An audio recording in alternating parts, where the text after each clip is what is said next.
Hello and welcome to your Living A Course in Miracles call. My name is Jared Krebs. I am coming at you from Poteet, Texas tonight in one of my colleagues' daughter's room here.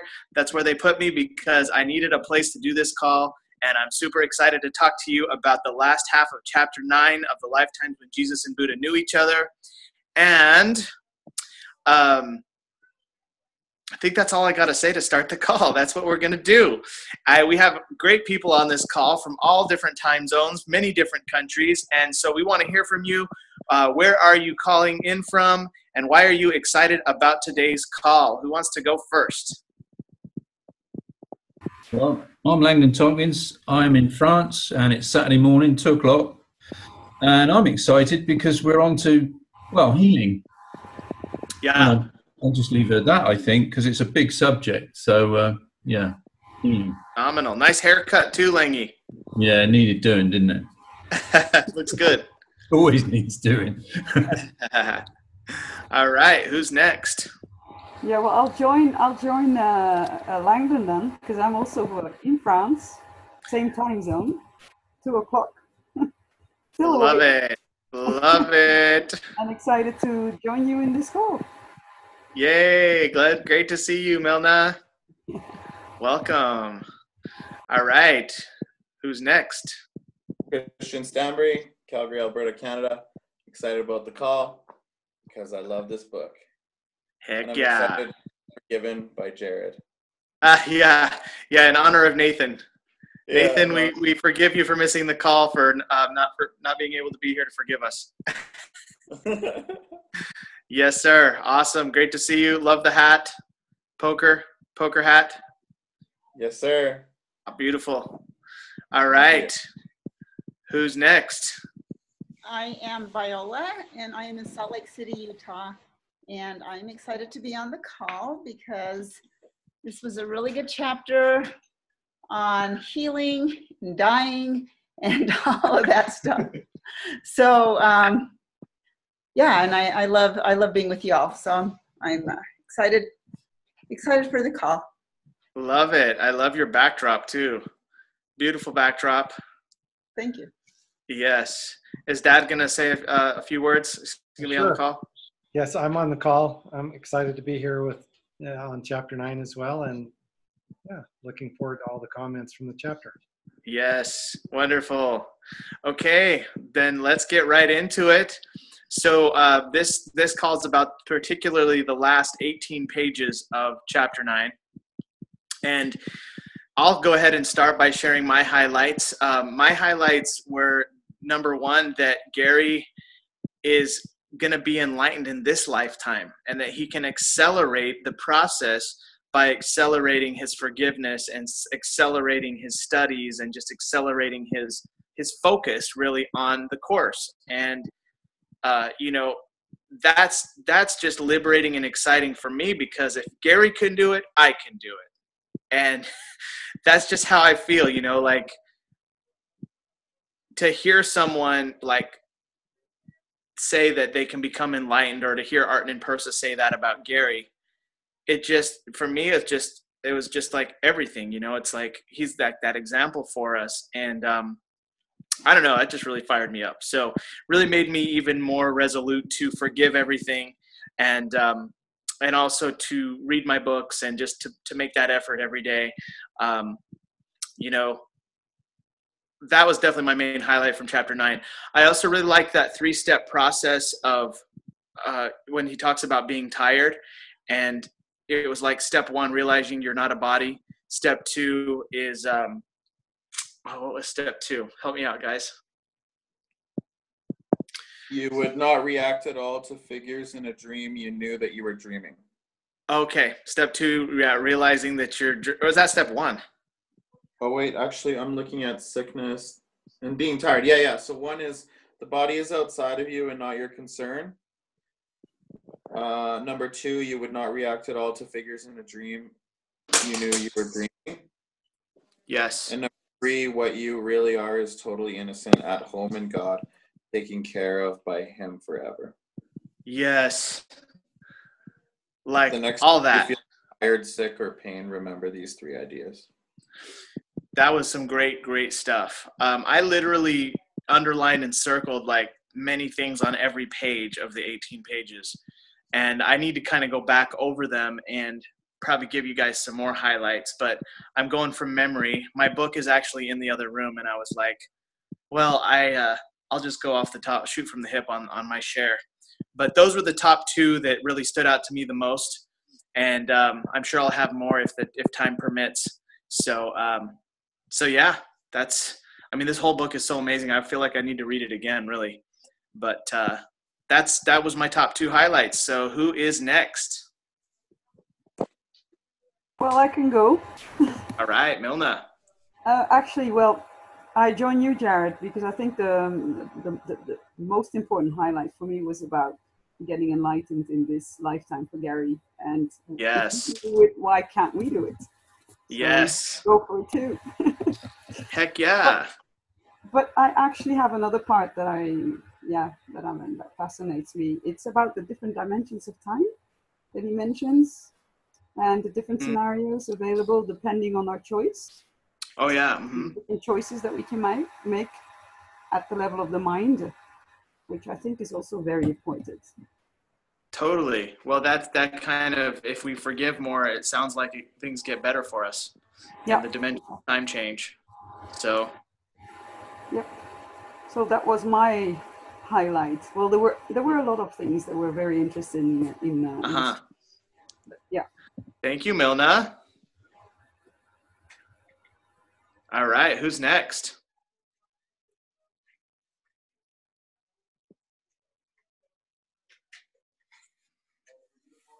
Perhaps I'd better go. Lengi. I think the idea that this is not actually in this book, but it kind of ties in with it. It's because what Milna was saying about time, because there's no time in heaven. We're already there. So when we're enlightened and we arrive in heaven, we all meet each other at that moment straight away. Because although on earth time goes on for thousands of years, we all arrive in heaven at exactly the same time. So if anyone dies and they're enlightened, they won't be leaving anybody behind. They'll be meeting them as soon as they pass over. Do you understand what I'm saying? As soon as they transcend into heaven, because everybody's in heaven anyway, they would meet up instantly, wouldn't they?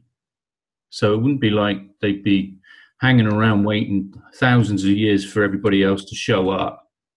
Yeah. They'd all be there at exactly the same time. And it doesn't say anything about that in chapter 9. I just worked it out for myself. Because there's no time in heaven. It's just eternity, isn't it? Of oneness. But yeah, I found the bit about 1, 2, and 3 very good. And my lesson for today, because you probably know, I've been going through the work at my own pace, and today's work lesson was 1, 2, 8, which just happens to be about everything in the world doesn't mean anything to you. This will not tempt me to delay myself. The world I see holds nothing that I want. So, spooky or what? I love it. Yeah, totally. Yeah. The world I see holds nothing I want. Yeah, and if it does, then that keeps you in the loop. Mm-hmm. So I think this book is amazing because all the other books really, it still goes on about forgiveness, and you've got to do the forgiveness to undo the ego. Mm-hmm. But you've got to be very much aware of this little trap the ego sets for, duality.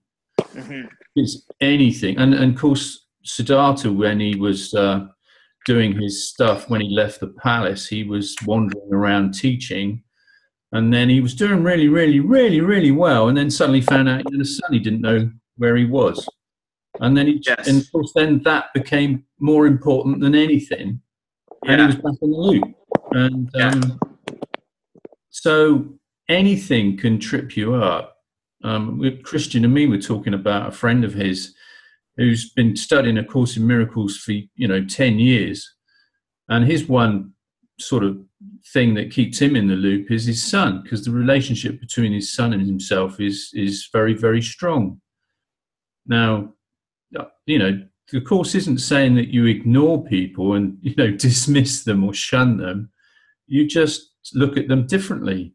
You just you still love them, but you just put it in the context that they are part of the dream as well. And that, I guess, is tricky. I think that's tricky. But you just ask Spirit for help, don't you?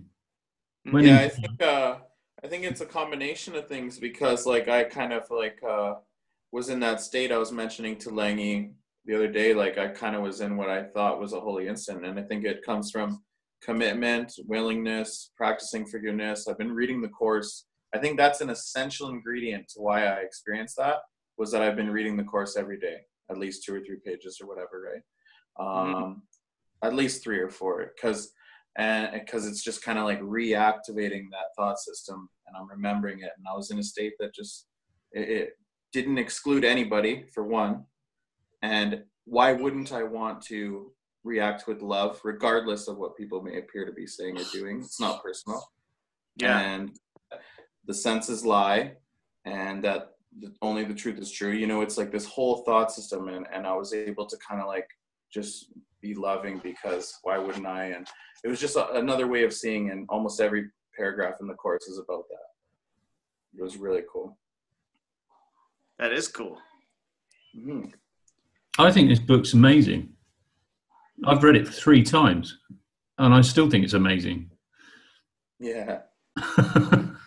You talking about Jesus and Buddha book or Course in Miracles? No, the new book. I read the end of this chapter to my wife last night in bed before we went to sleep, out loud. And it's Lizzie's been quite resistant to it, and she's quite resistant to Gary. I mean, she never read any of it. I'm not reading that. I'm not reading that. But she will let me read it out aloud, and I like reading it out aloud. And I thought it was just lovely. It's just lovely to read. I don't know. It's reading out loud. It's like somebody talking to you. Like somebody reading you a story. But and I think the fact that I do that is I see the benefits. Yeah. In subtle ways, and I think it doesn't do any harm. I went and saw my friend, the Buddhist. I hadn't seen him since Christmas. We just, both of us, been too busy to talk. And I pitched up yesterday morning. We talked for 4 hours solid. And we were just basically comparing notes. Now, we're both coming at this from a different angle, really. But there are so many parallels. We'd never disagree on anything, really, no matter how radical. So I quote the Course. He quotes what he's learned. And it's nearly almost always identical. And all we did was smile and laugh all the time, because, oh, yeah, you said that. And, yeah, it was good. And he said, yeah, we must meet up more often, because we that's what happens. You get busy, and then you suddenly haven't seen him for 6 months, Yeah. But he'd been out to Nepal and done a, satsang or something for 3 weeks. And he'd come back very wired. He did one before, and he came back really depressed because he said, oh, the world's buggered, I can't do anything about it. And I said, well, you can't do anything about it externally, but you can do something about it internally. And he took that on board, and he's a lot more, he's a lot calmer, and he's like me now. He doesn't really get upset about stuff. I mean, it's still out there, still terrible, but he's forgiving stuff, he's giving it away. So, awesome. Yeah. Anything else on chapter 9? I haven't given you anything on chapter 9, have I? I've been rattling on about other stuff, but healing. But that was what I was going to talk about, wasn't it? The idea that you're not real means that if you've got pain, it's not real either. So I think you've got to get used to seeing yourself from outside, and then it gets easier. I get aches and pains all the time because I'm old and cranky. And when I get an ache and pain, I forgive it instantly. I also forgive it. I imagine the pain and then just do the thing, all's forgiven and released. And then I forget about it. And then after a while, I don't feel the pain anymore. So I know it works, but it takes practice. And I said to Lorna just now about it, I said, in the past, when I first started this about 4 years ago, what would happen if I tried to heal anything? You get a thing come into your head, oh, it's not going to work. Well, that's ego. So you have to forgive that as well. You have to give that thought to Spirit to deal with. Yeah, I think that's like trust, right? Like you have to trust the Holy Spirit to do their part, right? Like forgiveness, like 3 steps, and the third one is the Holy Spirit's job, and you have to trust. Yeah, but yeah, the ego likes to sneak in and kind of like mess it up a little bit. Yeah, you'll be lucky. That won't work. Yeah. Are you done? Sorry. Are you done? Yeah. Yeah. Sure? Okay. Thank you, Langy. So yeah, mine like kind of tags on to like both of you. Like he was saying, like Persa says here on page 186 at the top, yes, and try to visualize yourself as being outside of your body as mind. When you do that, your awareness is potentially unlimited. The mind can go anywhere and be anywhere. A body cannot. Gary says, I like it. I'll do it. So yeah, and then they go on. Hey? Yeah. Not the ego mind, the mind. Yeah. We're mindless ego bodies. But there's a mind. It's out there. Or in there? It's I don't know. It's outside of our awareness with our ego eyes. Everywhere? Yeah. And we're mindless. Yeah. We think we are anyways. That's what the ego would have us be. Yeah, mindless. Just pieces of wood. Important pieces of wood. Very important. Yeah. You give me a sliver. If you bump into me, you give me a sliver, I'm going to burn your log on fire. I don't know. Or like Jesus says, you see the speck of wood in your brother's eye, but you do not see the log in your own eye. You do not see that you are a log. Did you just see the one about putting lipstick on a skeleton? Yeah. That's a bit blunt, isn't it? Yeah, paint rosy red lips on not a carcass, but a skeleton. Yeah. Could have said carcass. It's depressing. Yeah, where are we going? Yeah. All right, back to chapter 9. Sorry, that's my bad. No, it's all good, man. So yeah, and then Persa goes on to say that because Gary asks Arton and Persa about how did Jesus heal the sick, and he said, "You're saying that it's the patient's mind that does it. So what was Jay's part in it? Because supposedly in one of Gary's other books, Lazarus, who like got raised from the dead, he was very spiritual. So like he kind of like had to accept that healing.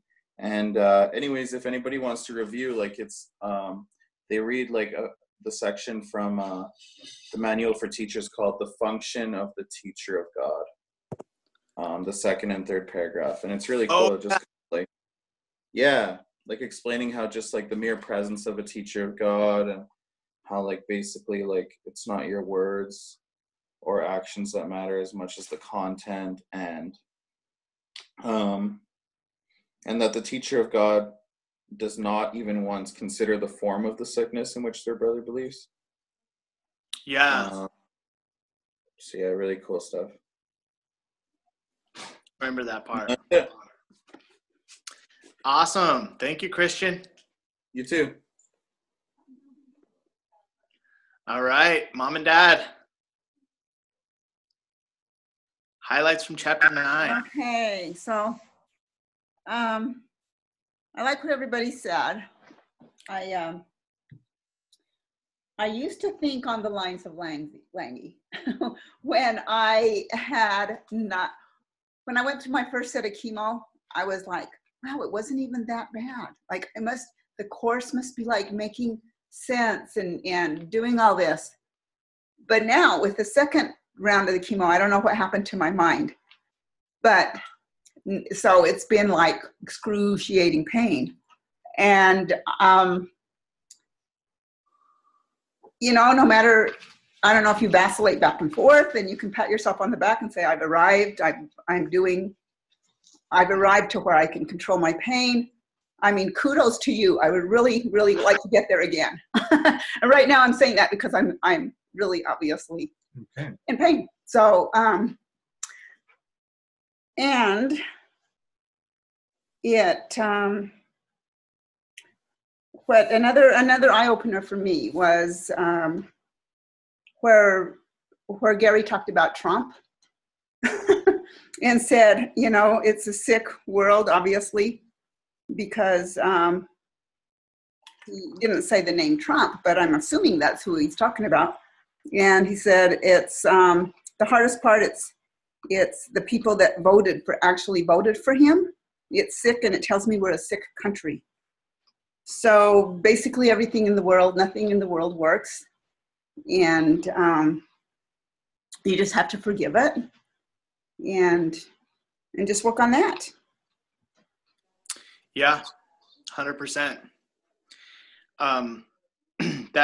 That one thing about politics is clearly one of Gary's hot buttons. It really makes him emotionally, you know, it's that they say it's one of his last forgiveness lessons is politics. Yeah. Because he's very charged about, you know, his politics. And I guess he's going to do that because he's going to be enlightened this lifetime around. Right. I know that my charges, my big forgiveness lessons this lifetime is definitely money, like charge I have around money. That's like one I got to forgive every, you know, day or in some way or form, you know. And also my father-in-law, like constantly. And my wife, when we chat, jibber jabber, or argue or whatever, like my special relationships. I was thinking of a lot. You got me talking now, Mom, but I was thinking about like my past, and I'm like, there's always been someone that's pissed me off. You know, this whether it was like my mentor in business or if it was my colleague in business, there's always been some figure that pissed me off, and then I forgave them, and then we kind of went our separate ways. And I guess, you know, that's part of it. I think I passed those lessons because I don't have a bunch of hatred or weirdness with those people. I could call them at any time as friends. But there's always someone, though. There's like always someone currently, like just because I think I'm moving into my own place with away from my father-in-law doesn't mean that I won't get challenged by someone else, right? Or something else. But enough about me. You got me talking. Is that your forgiveness in the field? Was that what Oh, I got some forgiveness in the field for all of y'all. It's more about me and Crystal's argument than anything. Yeah, I got lots of forgiveness in the field this week, man. Getting back to chapter 9, is there anything else for you, Mom? No, you know, I'm like, with regards to your pain, like, I mean, it feels so helpless from my end, you know. It's like, I want to help you. I want to, and I can't, you know, and it's like, The thing is you can't even ask the Holy Spirit to help you with something. That's what's frustrating. In my old religion, I could do that.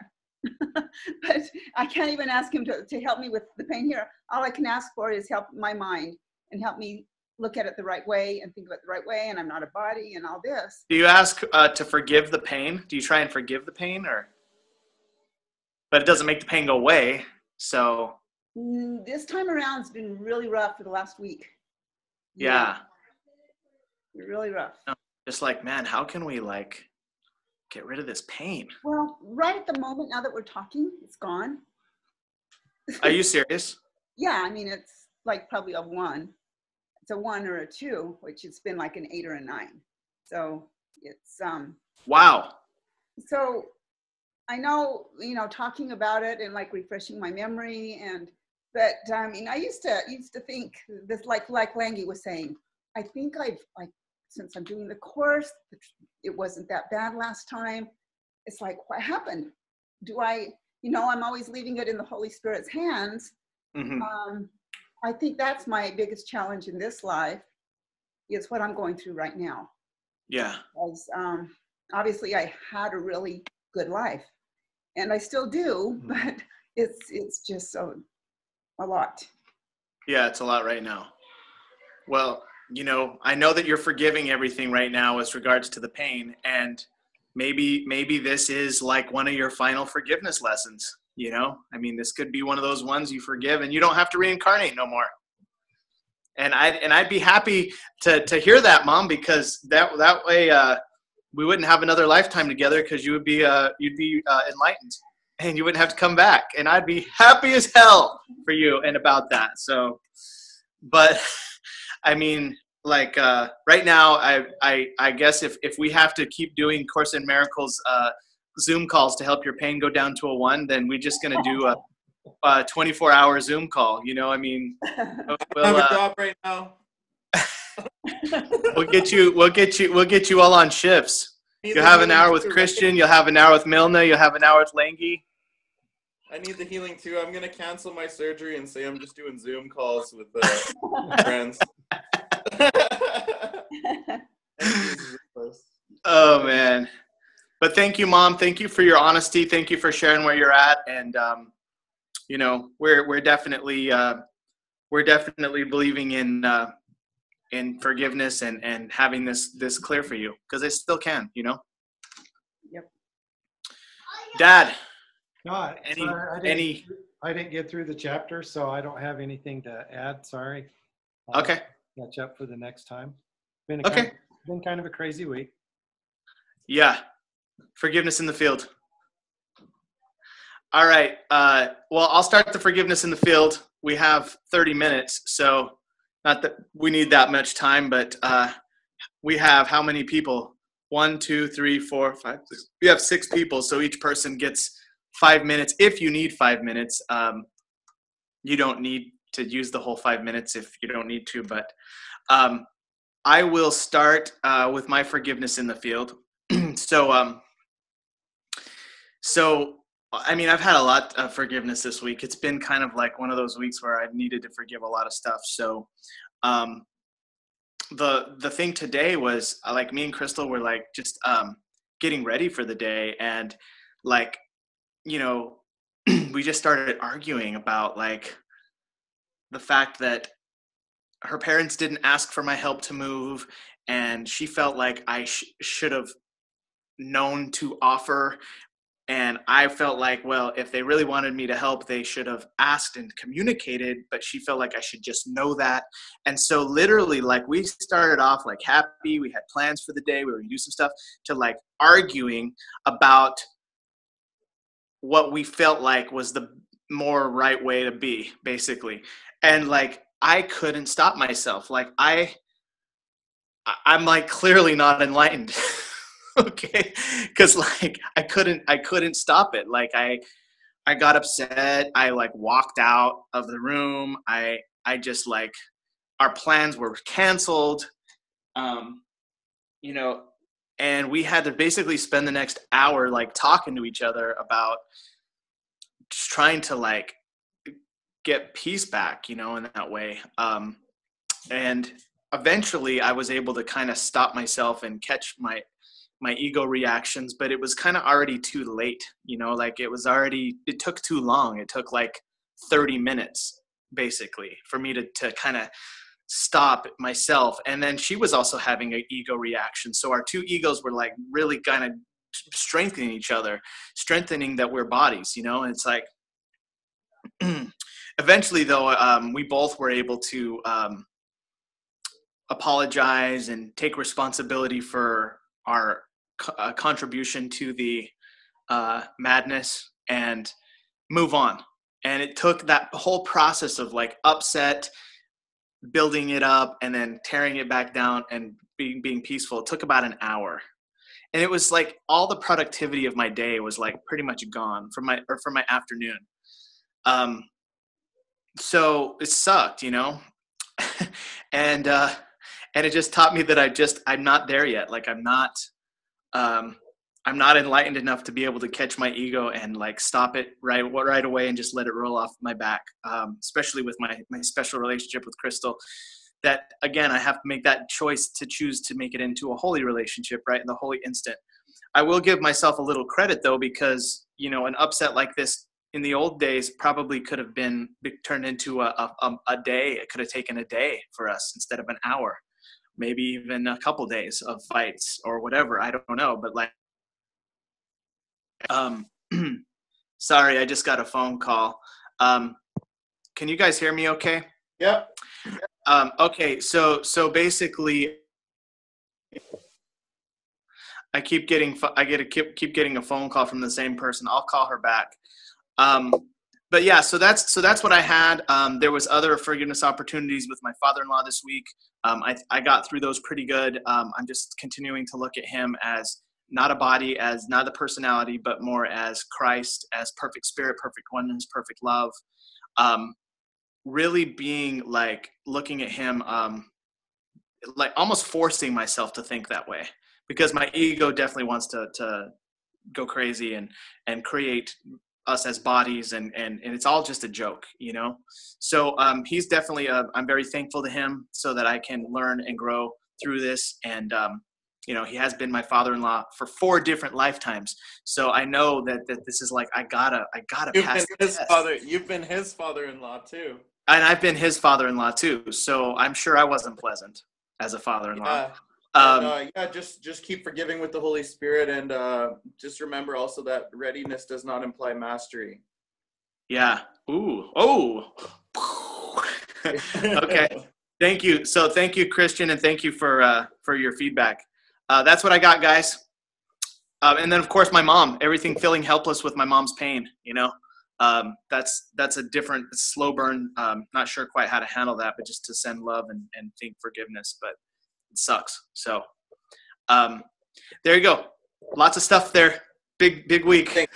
I think that would be really hard for me too, especially the pain thing. Like I'm kind of a baby when it comes to pain and stuff, and you know, it would take for me, I'd really have to snap out of it, and it'd be tough for sure. I can't imagine.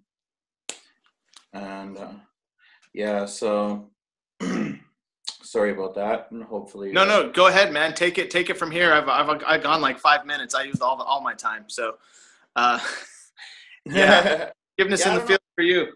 I've just been kind of like forgiving everything. I not too much specific examples, but I've been using the thought process from Gary's first book, where basically you're not really there if I believe you're guilty or the cause of my problem, and if I made you up, the imagined fear and guilt must be in me, but the guilt is made up too, so that doesn't even exist. And since the separation from God never happened, I forgive all of us for what hasn't even happened, and now there's only innocence, and I join with the Holy Spirit in peace. And I've been doing it in my dreams too, I noticed. And yeah, and just coupled with reading the course. So that's my forgiveness in the field. A lot of times you might notice that my forgiveness in the field, I know I should give a cool, exciting, specific example of that's going on in my life for the show. But a lot of the times and I'll try and do that more often, but a lot of times my forgiveness in the field is going to imply that forgiveness is like the whole thought system of the Holy Spirit. It's like all of it is forgiveness. Yes. Awesome. I love those great things, man. I love how you spout the course like freaking like a rapper or something, bro. Like well, like, I'm just a parrot, man. That's all. I love it, man. It's awesome to hear you talk like that. Thought systems the thought systems going in your mind more and more. Yeah, I'm starting to actually just get back on track. Like more, not serious in the bad way, but serious in the good way. Like, you know, that like it's really important to me too. Yeah. I do want to be happy. I've been realizing how unhappy I am, which is kind of a good thing, because then now I won't think that everything's all roses, butterflies, and cherries, and not seek for a better way, right? So. Right. Yeah, 100%. Thank you, Christian. You too. All right, forgiveness in the field. Who's next?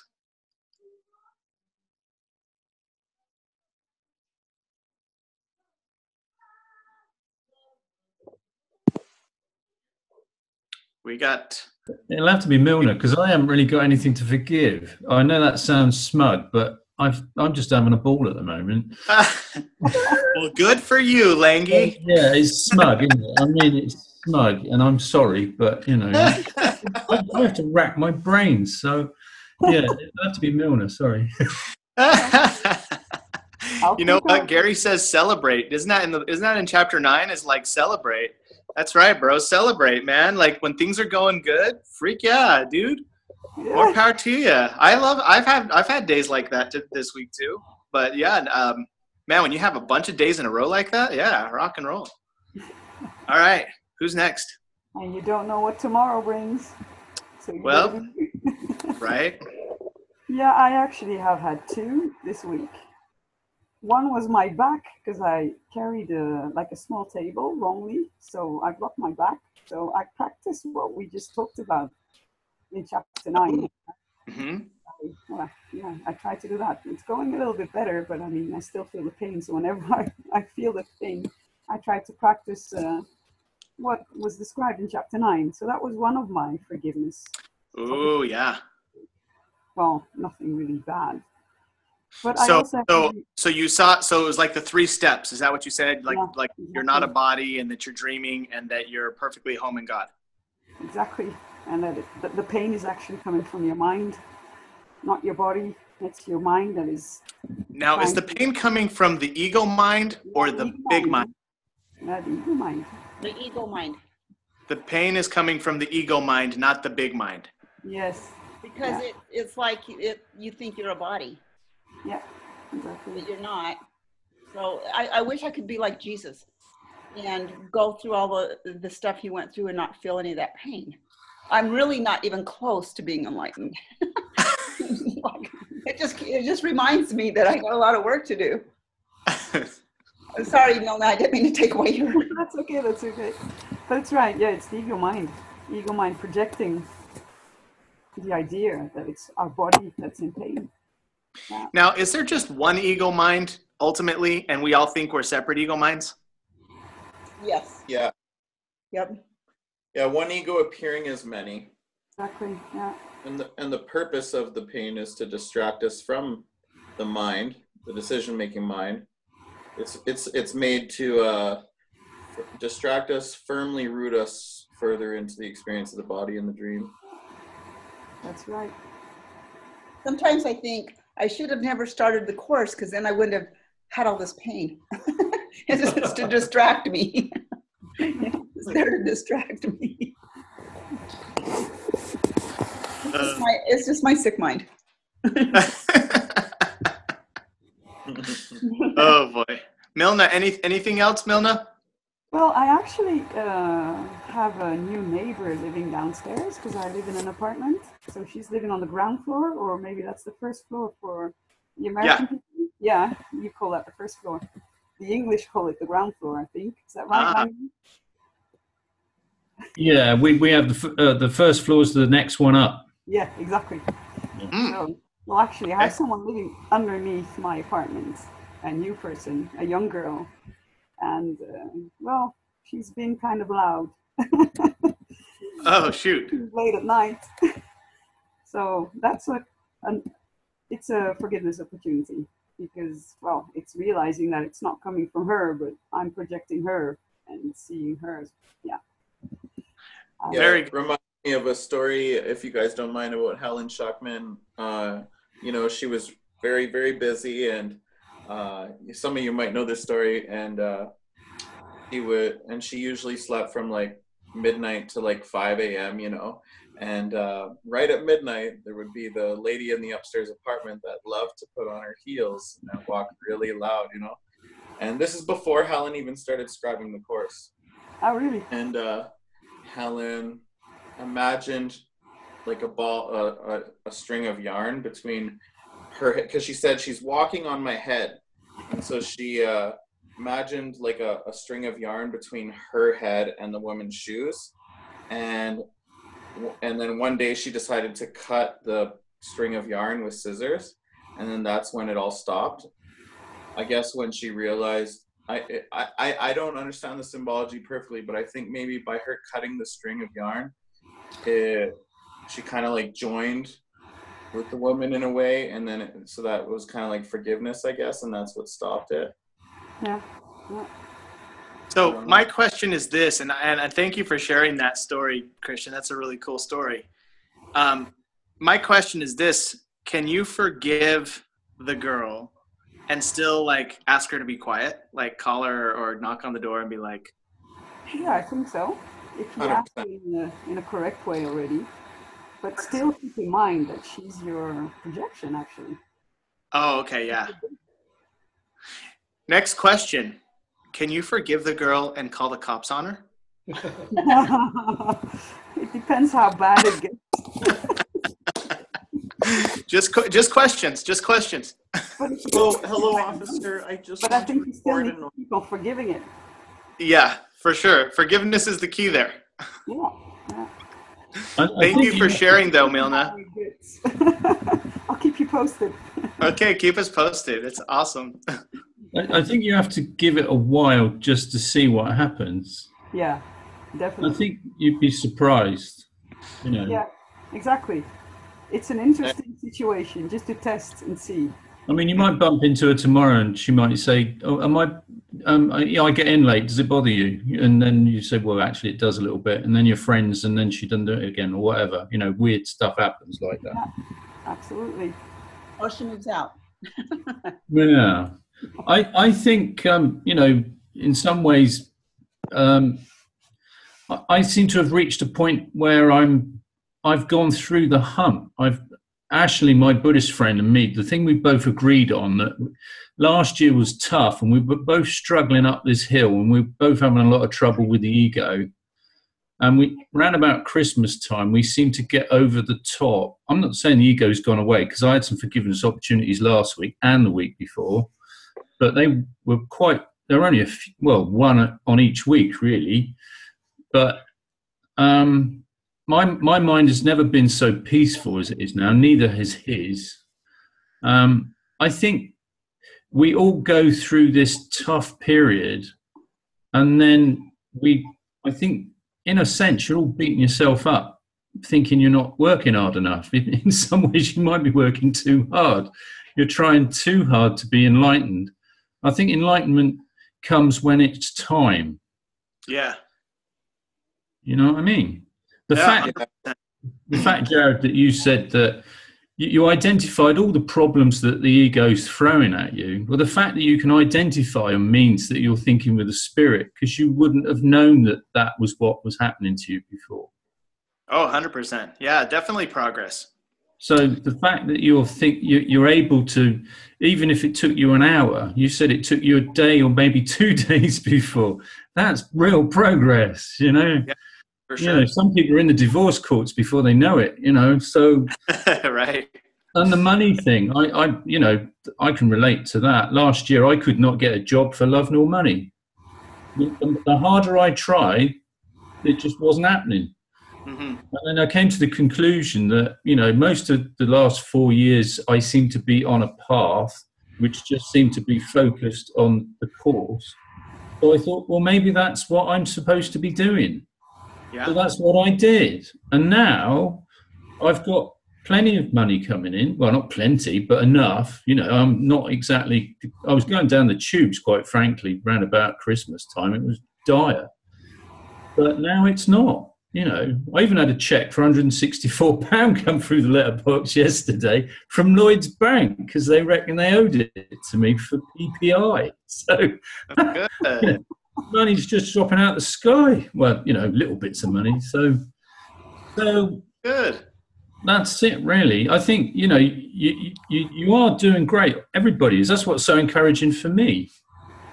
Yeah, I like that you said, not to fight yourself. Like Jesus says that in the New Beginning in chapter 30. Do not fight yourself. Or in the introduction to the workbook, a comfortable sense of leisure is very important.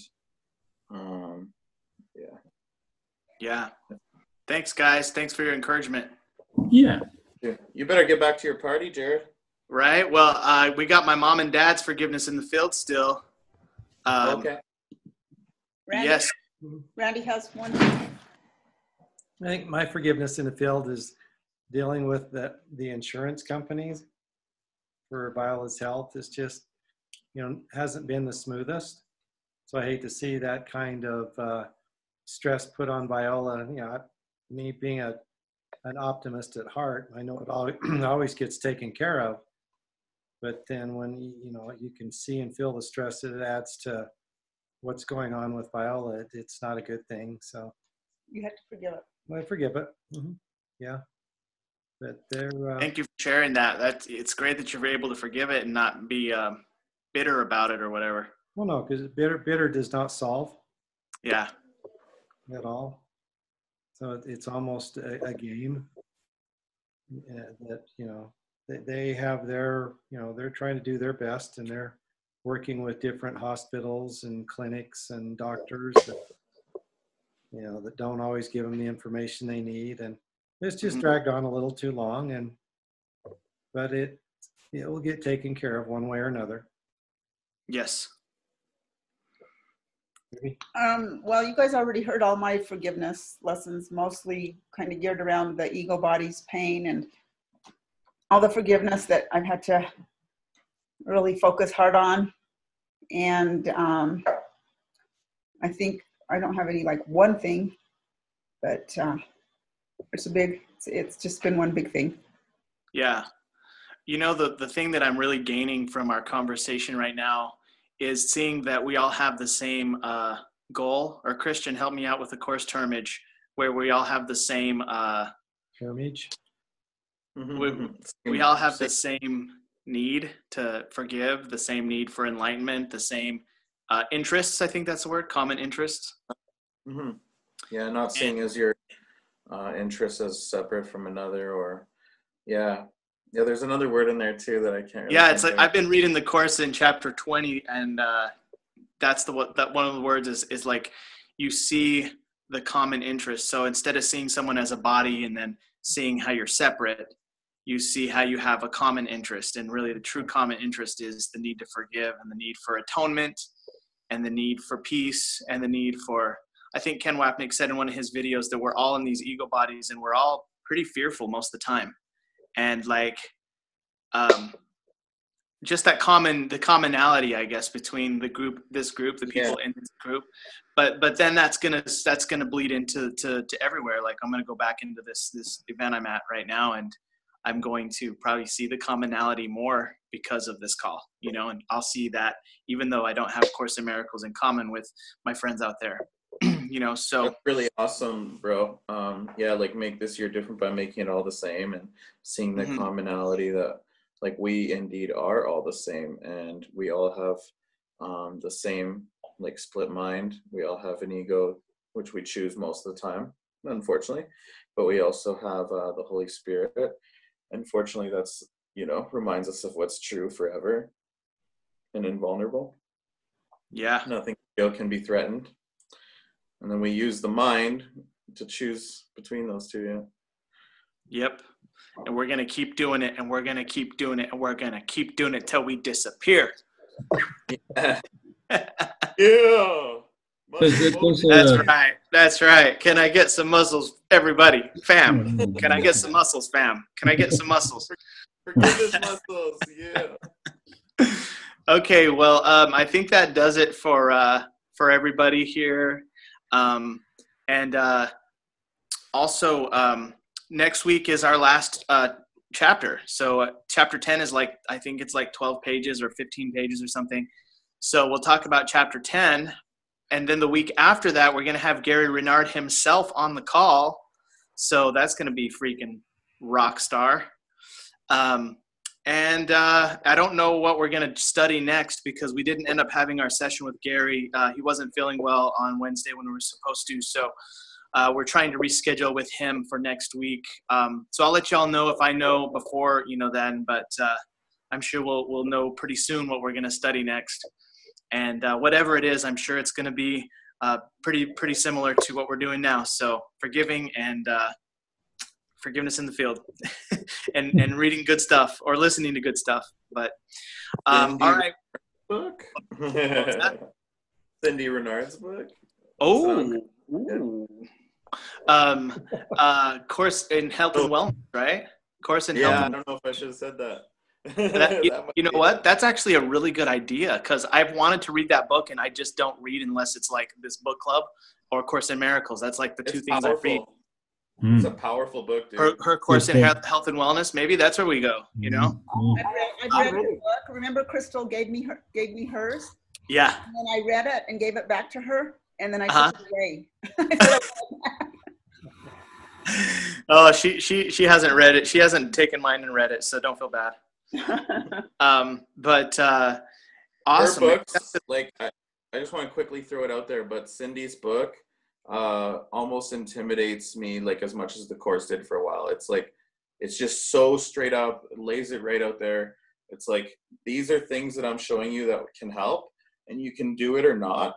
And and it's just like it's so powerful, I find, because if you do what it says, then like you're gonna get good results. And my ego knows that, and so it kind of like veers away a little bit. It's really good stuff, I find. Wow. Thanks for Christian for sharing that. Maybe that's where we go. Definitely. It's a short book too. It's a short read. Yeah, we probably could knock it out in like 5 weeks or something. Oh, 2 weeks. 2 or 3. How many pages? It's short. It's like It's quite a small book. How many pages? 120 or something. I'm not sure. It's pretty. Okay. Yeah, 130, 140. Mom, I can't read more than 15, 20 pages a week. Come on, man. You've done good with this book. I'm proud of you, son. I've worked my butt off to get those 2-3 pages a day in, man. Anyway, thank you for your acknowledgement there. Because for me to read 20 pages in a week is like, that's really good effort for me. But I know for you guys, you laugh at that. You've read the books like 3 times already. So, but I forgive you for laughing. But all right, guys. Well, thank you. It's been an absolute pleasure today talking to you. I really do appreciate you and these conversations more than you'll ever know. So thank you for being on. Thank you for being great friends. And let's go ahead and unmute the lines and everyone say good night and God bless. Good night. God bless. Good night, everybody. Good night. God bless. Good night. God bless.